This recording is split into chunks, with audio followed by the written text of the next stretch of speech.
Welcome to What the Flick, everybody. The finale of Billion season finale, mercifully, show that was good and then got better. Yeah. And the conversation this final episode, Michelle, Alonso, Ben, great stuff. I just read it here on Vulture, but I didn't know what season it was, but it reminded me of one of the great season finales of The Sopranos, where Tony and Carmela just end the season with a argument that you like has been coming and coming and coming and coming.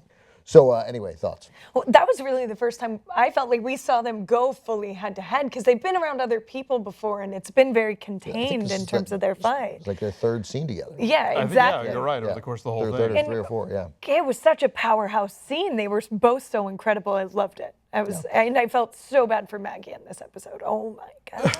I did. I'm torn. Look.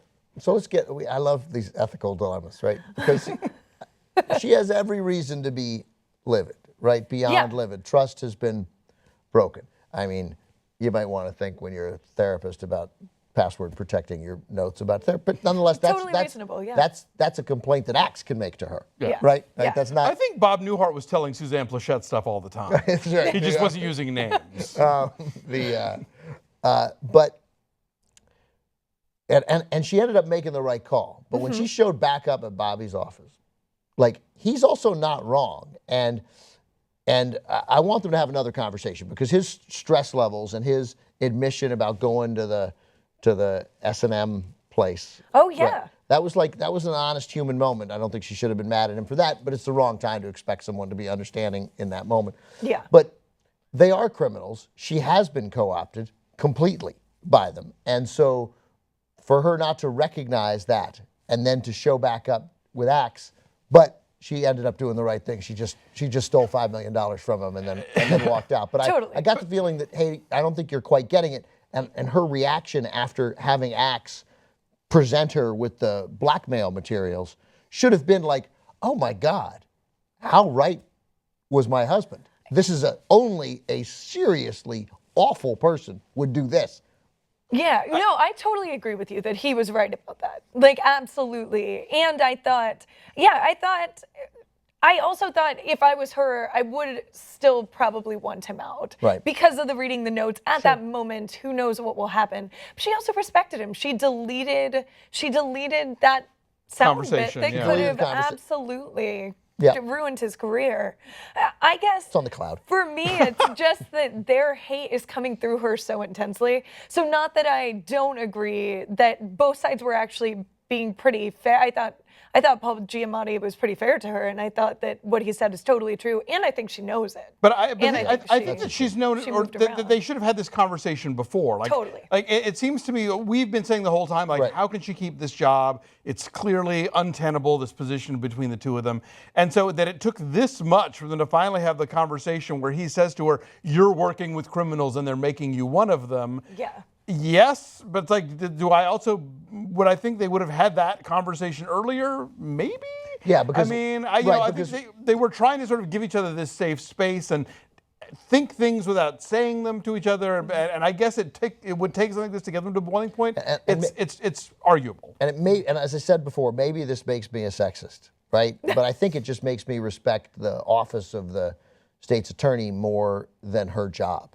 No, totally, and they are criminals. I'm right. So, but to me, he should have said earlier, I don't want to recuse myself. Yeah. I want to prosecute this case, and so I need you to quit and get whatever other job you want.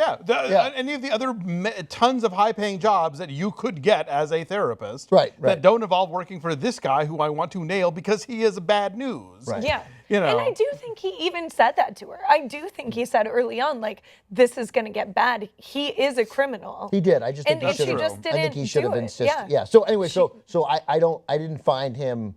I found him 56% culpable in that situation. No, I mean, look, obviously reading the notes in the computer, unforgivable. Yeah, totally not. You know, that's we no question there. I was reminded of all things, Daredevil. At the end, when Chuck says, "I am now a man with nothing to lose," Totally. Interesting, right? And because there's a famous line that Frank Miller writes at the end of the Born Again series, which has inspired, I think, a lot of the Netflix Daredevil, where after the Matt Murdock character, who is Daredevil, has had like everything taken away from him, he's been stripped of his legal practice and his home and all this stuff. The one of the final lines is, "A man without hope is a man without fear." Right. It's funny, but I was agreeing with you, even though I've never seen Daredevil. So I committed an accidental cardinal sin of television, where people just like, oh yeah, no, totally, and like, why totally? You don't watch this, you don't know what he's talking about. But I thought you meant Deadpool, and I was like, sort of, and it worked a little. So I was agreeing. Yeah. So anyway, I just thought it was, I thought it was a really, really, really strong finale because it didn't leave pointless cliffhangers, right? No. I mean, it just moved on to the next day, and basically they're both starting from zero. No active prosecution now. He's still there. Brian now is about to be co-opted in some way, which I thought that was creepy. That was a good scene and a creepy scene. We have to talk about. He did a great job. Oh yeah, no, totally. That actor, this whole season, and he was on Daredevil, and he was great there too. But I want to talk about. I did not know this episode was called The Conversation, but I thought about The Conversation, the Francis Coppola film, when they're stripping it to the rivets, trying to find the listening device. I loved that whole idea of, let's turn this guy, or we'll feed him the false information, which then just taps into the utter paranoia that Axe has to be feeling at this point, because he doesn't know, even when he knows that the investigation and the whole Danzig thing is off, like he knows that Chuck is not going to rest, and so just that whole thing of going all the way down to the wires, and then for Chuck to time it so perfectly, like, well, what could this all have been about? Like, that's just a great, moment. It is, they allowed both of them to be human and vulnerable in that moment. Yes. Both with Axe, with Chuck revealing that I have nothing to lose, which is also, of course, simultaneously a threat. Because I have nothing left. But Axe, with that, first of all, Axe lost his temper at the beginning, just with what are you doing here? Like when Chuck was messing with him. Maybe there was one in the roof. I can't use it. Hey, all right, screw that, But then later, with that sudden turn of like, hey, I lost her too. And that's hard. Like, so, and I thought that was interesting. And that, of course, made me like Axe a little bit. Again, it just added a little layer of humanity in the middle of this moment, where this episode that brought him to a different place, like how quickly he turned. I mean, when he sends the reputable lawyer out and leaves the private detective there, and he says who, and he's like, it's Wendy Rhodes, can only be Wendy Rhodes, and he's like, prepare the packet. Yep. Like my friend, I've been loyal to her, but nope, this is it. Oh, they've got contingencies for everything. That on everyone. The whole like, let's go to Switzerland thing, The what? Let's go to Switzerland? Yeah, just that he's got that ready to go. They've got plan B, Right. Which, and I've always, am I the only person who has this crazy paranoid theory, but didn't like the main Enron guy, like after getting busted, then die really suddenly? Ken Lay. Yeah. I don't buy it. Oh, yeah.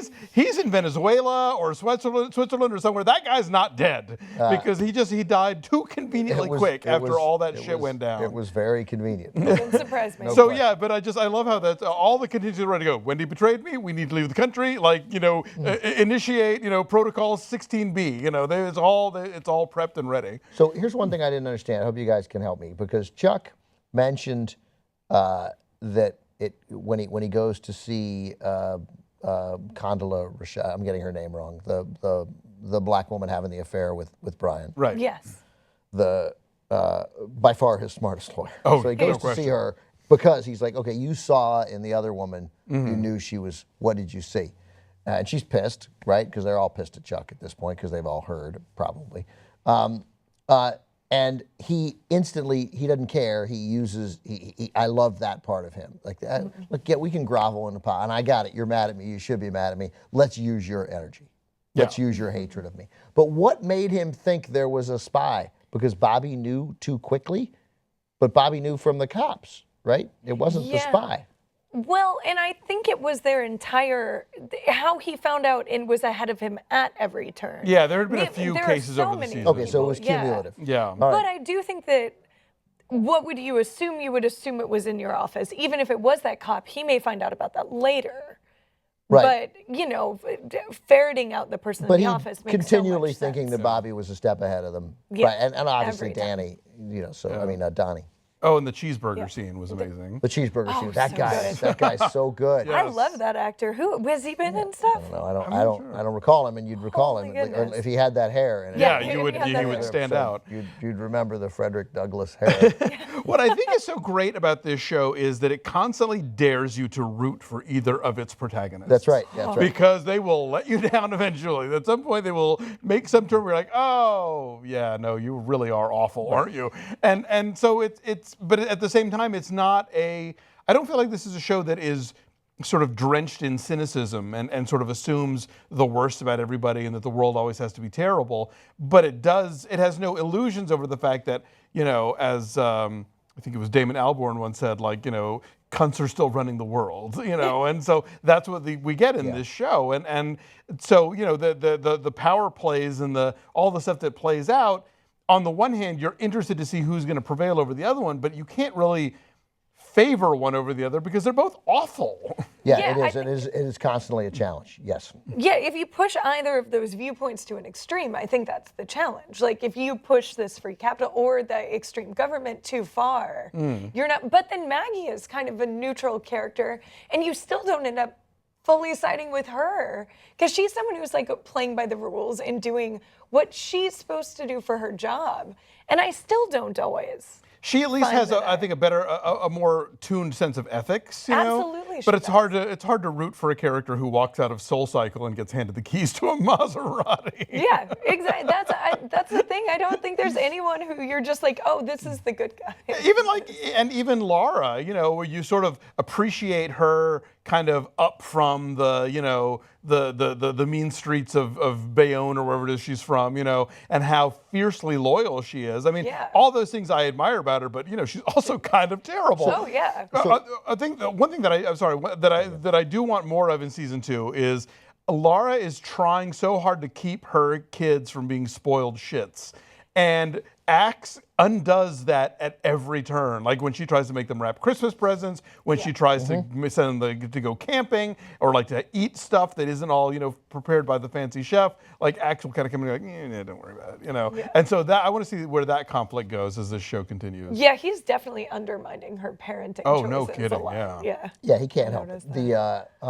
So Malachi Weir is. Yeah. I thought Cornell West hair. I like that you. Both good references. Both solid, but I think Cornell West is doing Frederick Douglass. So I think Frederick Douglass is the originator. And it was Condola Rashad as Brian's love interest. But they're in look, I don't know how to write for TV, but I think they're in a bind with Maggie Siff next year. So I'd be curious, in shows that we love, like The Americans, where they got into a Nina bind, like they do something dramatic with her and then they're separate. Like, in what way is Maggie going to be relevant other than Chuck's personal life? Obviously, she could continue to have a role. He'll try and get her back because that's who he is and he needs her to be his best self, unquestionably. But I mean, she's not going to go. She can't, going back to work for Axe, that seems. She might. But they both try to get her. They might both try to get her back. Yeah, she might wind up in some job that has Axe strings that she can't see. Maybe, and he might still try to see her to get centered.